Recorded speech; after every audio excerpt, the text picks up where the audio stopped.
மகாநதி சீரியல்ல சாரதாவும் பாட்டியும் வெளியே உட்கார்ந்து பேசிட்டு இருக்காங்க. அப்போ பாட்டி சொல்றாங்க, ஊர் ஞாபகம் வந்துகிட்டே இருக்கு சாரதா. என்ன திடீர்னு மகள் நினப்பு வந்துருச்சான்னு சாரதா கேக்குறாங்க. உடனே அந்த பக்கம் இருந்து விஜய் கத்துற சத்தம் கேக்குது. அந்த சத்தம் கேட்டு ஹவுஸ் ஓனர் வைஃப் வராங்க. என்னப்பா என்ன ஆச்சு? என்ன பாத்திரத்தை எல்லாம் போட்டு வச்சிருக்க? அம்மா, மாமி எரியறது மாமின்னு கத்துறாரு. என்னன்னு கேட்டதான் சொல்றாரு. வெந்நீர் எடுக்க போயிட்டு அப்படியே கையில கொட்டிக்கிட்டதா? அந்த பக்கம் பார்த்தா சாரதாவும் பாட்டியும் காவேரியும் வெளியே நின்னு பாத்துட்டு இருக்காங்க. சாரதா காவேரிய திட்டி அனுப்புறாங்க. ஆனா அவங்க எல்லாம் வெளியே நிக்கிறத பார்த்துட்டு இருந்த ஹவுஸ் ஓனர் வைஃப், இப்படிமா லோகத்துல மனுஷ ஆள் இருப்பா? தெரியுதே அம்மா, இரக்கமே இல்லாம பாத்துக்கிட்டே இருக்காங்களே, தாங்க முடியலையே, ப்ளீஸ் கண்டுக்காம போறது நியாயமா? இதெல்லாம் நீ பாத்துக்கிட்டு சும்மா இருக்கியே ஈஸ்வரான்னு விஜய் வழியில பேசிட்டு இருக்காரு. இருப்பா, ஆல்மண்ட் போடுறேன்னு சொல்றாங்க. காட்டு. மாமி எரியறது.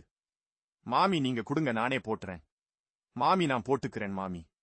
ஏன்பா உனக்கு இந்த கஷ்டம் எல்லாம்? வீட்டுல போயிட்டு ராஜா மாதிரி இருக்கலாம் தானேன்னு பாட்டி கேக்குறாங்க.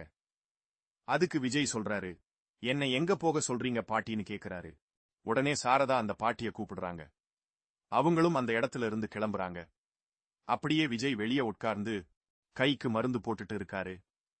காவேரியும் இன்னொரு பக்கம் உட்கார்ந்து அவரை பார்த்துட்டு இருக்காங்க. அது அப்படியே ஆறிடும் விடுங்கோ. அப்படின்னா சரிடாப்பா, இந்த கைய வச்சுண்டு மறுபடியும் சமைக்கிறேன்னு போய் திரும்ப கையில சூடு வச்சுன்றாத. என்ன பண்ணிக்கிறேன் மாமி, கடையில சாப்பிட்டுக்கிறேன்னு சொல்றாரு. ஆனா அவங்க சொல்றாங்க, இப்படி கடையிலேயே சாப்பிட்டு இருந்தா உடம்புக்கு என்ன ஆகுறதுன்னு. கெட்டுப்போனா போகட்டும், மனசே கெட்டு போச்சாம். புரிய வேண்டிய வாளுக்கு புரிய மாட்டேங்கிறது. நீ ரெஸ்ட் எடுத்துக்கோ, சரியா? நீ போடா அம்பி. மாமி மாமின்னு காவேரி போயிட்டு பேசுறாங்க. சொல்லு கங்கா. இல்ல காவேரியா? காவேரி காவேரி.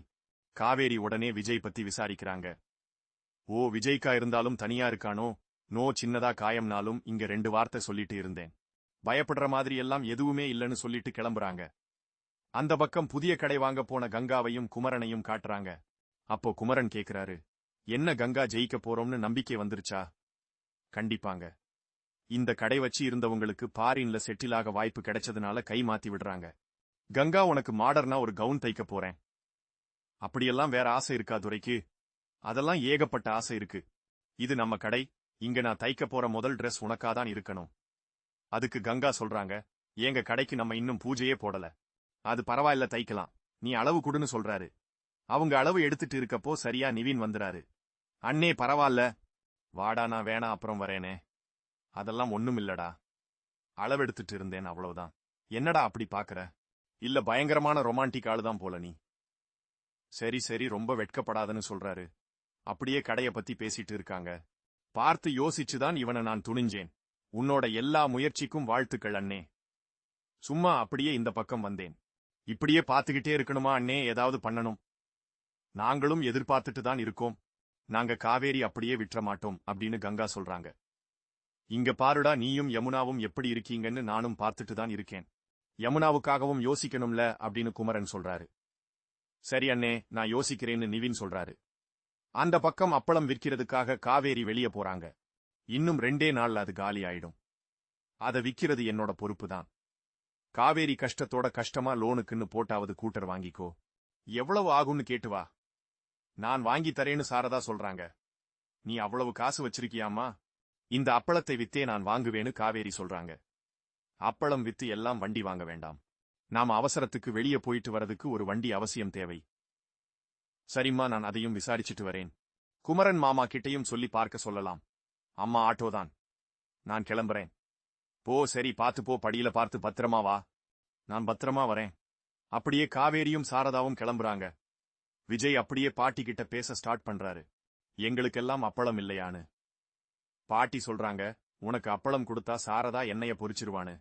அப்படியே காவேரிய காட்டுறாங்க. அவங்க அந்த கடைக்கு போயிட்டு எல்லாம் அப்பளத்தையும் வித்துட்டு வராங்க. அதே கடைக்கு போயிட்டு விஜயும் அப்பளத்தை பத்தி விசாரிக்க ஆரம்பிக்கிறாரு. இந்த நதி அப்பளத்தை நானே வாங்கிக்கிறேன். நிறைய நீங்க அவங்க கிட்ட இருந்து வாங்குங்க. அத நான் வாங்கிக்கிறேன்னு சொல்றாரு. நல்ல மனசோட உதவணும்னு நினைக்கிறீங்க, எனக்கு எந்த கமிஷனும் வேண்டாம். நான் ஹெல்ப் பண்றேன். அப்படியே அடுத்த வாரத்துக்கான ஆர்டரையும் போய் கொடுத்துருங்க. உடனே காவேரிக்கு கால் பண்றாங்க. சொல்லுங்க சார். 4 பாக்ஸ்னா போட்டுதான் கொடுக்கணும். எனக்கு 2 நாள் டைம் தாரீங்களான்னு காவேரி கேக்குறாங்க. அப்படியே காவேரியும் ரொம்ப சந்தோஷமா இருக்காங்க. விஜயும் அந்த கடை ஓனருக்கு நன்றி சொல்லிட்டு கிளம்புறாரு. அதோட இன்றைக்கான எபிசோடு முடியுது. உங்களுக்கு பிடித்தமான சீரியல் ப்ரோமோக்கள், திரை விமர்சனங்கள் மற்றும் சினிமா தகவல்களை தெரிஞ்சுக்க எங்களோட தமிழ் சினிமா சேனலை மறக்காம இப்போதே சப்ஸ்கிரைப் பண்ணுங்க.